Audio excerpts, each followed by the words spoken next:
Olá, bom dia, uma excelente segunda-feira para você, um mês de setembro espetacular. A edição de hoje começa com uma boa notícia sobre a economia.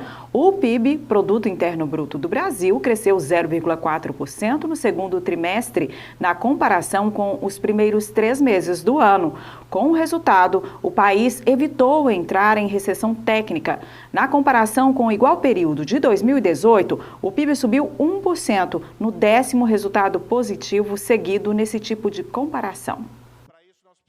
O resultado foi comemorado no Palácio do Planalto. Um dado positivo da economia, de uma projeção de 0,1 de crescimento no último trimestre, passamos para 0,4. Apesar do alívio, o crescimento é considerado baixo pelo mercado. A expectativa é que, pelo terceiro ano seguido, o crescimento do PIB não chegue a 1% em 2019. Vale lembrar que esse resultado ele não é o suficiente, o governo ele precisa ainda de vários avanços, precisa melhorar a questão do ambiente político, ele precisa passar mais reformas estruturais para de fato conseguirmos ter um crescimento sustentável no médio e longo prazo. O lado bom é que com o novo índice está afastado o risco da economia brasileira entrar em recessão técnica. É o que acontece quando são registradas 2 quedas consecutivas do PIB. Nós ficamos felizes por não ter uma recessão técnica. Quando o governo não para de falar bobagem, o presidente da República, isso atrapalha bastante a condição da economia, porque ela também depende da expectativa. Dessa vez, a queda mais sentida e até inesperada foi da agropecuária. Analistas dizem que é resultado da guerra comercial entre Estados Unidos e China. As altas foram na indústria da transformação, 0,7%, na construção civil, 1,9%, nos serviços, 0,3% e nos investimentos, 3,2%. Nós tivemos um ano aí marcado pela expectativa de aprovação inicialmente da reforma da Previdência. Muitos agentes, especialmente empresários e consumidores, ficaram em compasso de espera em relação à aprovação dessa reforma, que até hoje não ocorreu. A indústria estava travada esperando que o Brasil desse uma demonstração de segurança para que esses investidores pudessem retornar e aumentar o capital de investimento no nosso país. O nosso assunto agora é saúde. O cigarro eletrônico não para de fazer vítimas. De acordo com os médicos, a troca do cigarro comum pelo eletrônico é como trocar 6 por meia dúzia, ou seja, nada muda. Um vício é porta de entrada para outros vícios. Mesmo proibido no Brasil, muita gente usa e se engana. É o que destaca o Saúde em Foco de hoje. Um homem morreu em decorrência de uma grave doença causada pelo uso do cigarro eletrônico. O caso foi nos Estados Unidos. Apesar de não regulamentado no Brasil, este tipo de cigarro, muito usado por fumantes que tentam deixar o vício, é facilmente encontrado no comércio clandestino. Fumar já virou rotina desde os 14, né? Então fica meio difícil parar agora por questão de controlar a mente mesmo. O cigarro todo mundo já sabe que mata. E o cigarro eletrônico ele é só vapor, então acaba que ele auxilia na pessoa parar de fumar cigarro branco, cigarro de palha ou qualquer outro.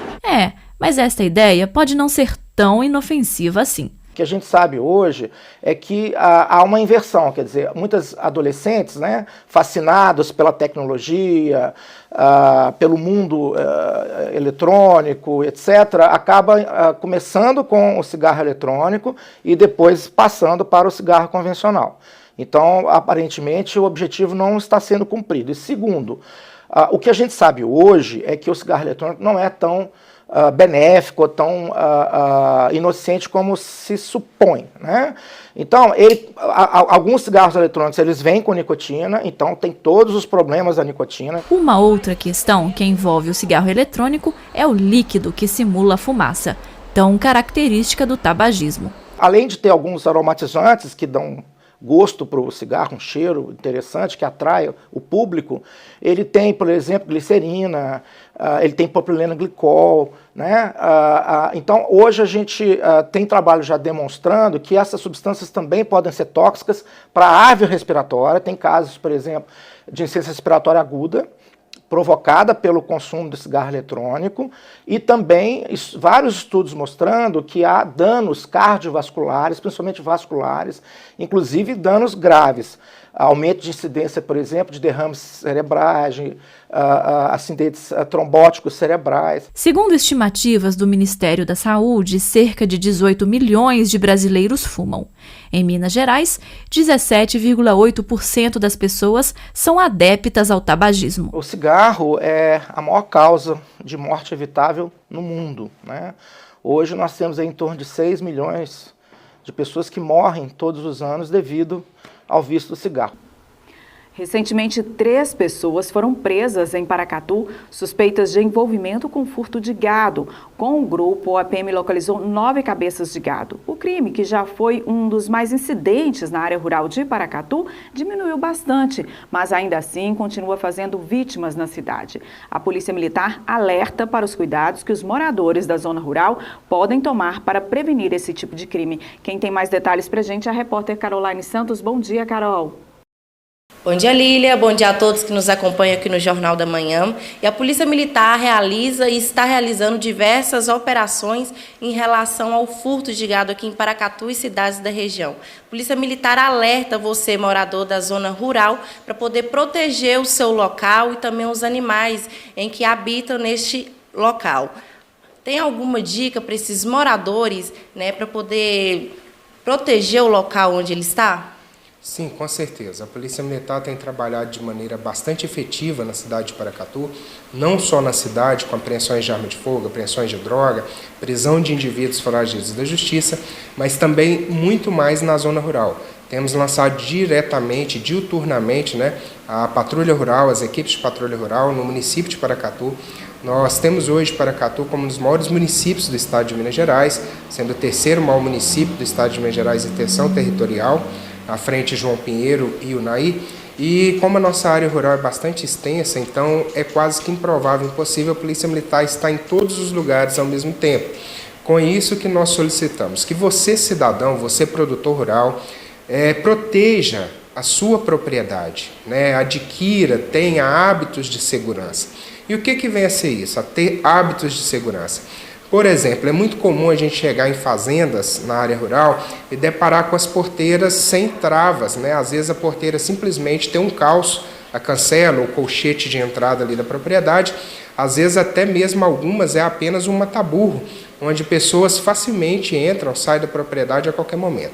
Então a primeira providência que você deve adotar é trancar as suas porteiras com corrente e cadeado. Uma outra característica muito comum que a gente observa nas propriedades rurais são currais, a área de curralama ou de guarda, né, onde o pessoal detém ali a posse de defensivos agrícolas ou de materiais que são usados na lida diária com os animais, são mal iluminados, locais muito escuros, locais ermos. Né? Muitas vezes a gente tem aí várias árvores plantadas ao redor das casas, até mesmo para fazer sombra, para melhorar o clima, mas isso dificulta muito ali a visão do lado externo da residência, principalmente no período noturno, que é quando mais a gente tem notícia desses furtos de animais bovinos, né, ou até equídeos, né, acontecendo na nossa região. Então mantenha sempre a área de curral, a área externa à sua residência, a área de convívio, né, onde você faz a lida com materiais, com os animais, sempre bem iluminada. Procure sempre roçar o pasto em volta, né, do curral, em volta da residência. Às vezes você tem um pomar que está bastante sujo de mato ou objetos que dificultem a sua visão. Talvez ali você tenha descarte, área de descarte, ali às vezes materiais, né, plástico, ferragens, alguma coisa, e você pensa que talvez você está agindo de forma correta, mas com isso você está criando um ambiente propício para que o marginal se esconda e venha ali furtivamente à noite, né, às vezes até mesmo dentro do curral da própria sede da fazenda ali, furtar animais com pessoas estando presentes nas fazendas. Uma outra coisa bastante comum nos dias de hoje, é bastante enfático a gente reprisar, é colocar câmeras de segurança. Ah, mas eu vou ter câmera de segurança lá na minha fazenda? Sim. Se você trabalha com grande quantidade de animais, né, produtos agroveterinários, coloque câmeras de monitoramento nesses lugares, coloque sensores de presença e alarme. Uma outra coisa que a gente sempre relata é que às vezes você tem uma propriedade de uma área de extensão maior e não é um hábito você sempre trazer esses animais ao curral para fazer a conferência. Então tem esse hábito de pelo menos 2, 3 vezes na semana trazer os animais até o curral, fazer a conferência da quantidade de animais, né? Outra coisa muito característica, as pessoas passam muito tempo sem fazer a marcação quente desses animais, que já é um costume que já vem, né, dos primórdios. Todos os animais, alguns animais hoje já têm o brinco, né, o registro na orelha, já tem chip de identificação, mas ainda é um costume antigo marcar usando a marca quente, né, onde normalmente se marca na paleta ou no quarto traseiro do animal uma marca própria de registro da fazenda. Então, sempre esteja verificando se os seus animais estão devidamente marcados, sinalizados com a marca da sua propriedade. Muito obrigada pelas informações, sargento. Portanto, fica a dica para você, trabalhador e morador rural. Bom, com você, Lília. Ok, obrigada, Caroline. Estão aí as dicas da Polícia Militar. Já já a Carol volta com a previsão do tempo. Uma dúvida muito comum recebida pelos canais de comunicação do Tribunal de Justiça de Minas Gerais é sobre o que se deve fazer ao ser intimado.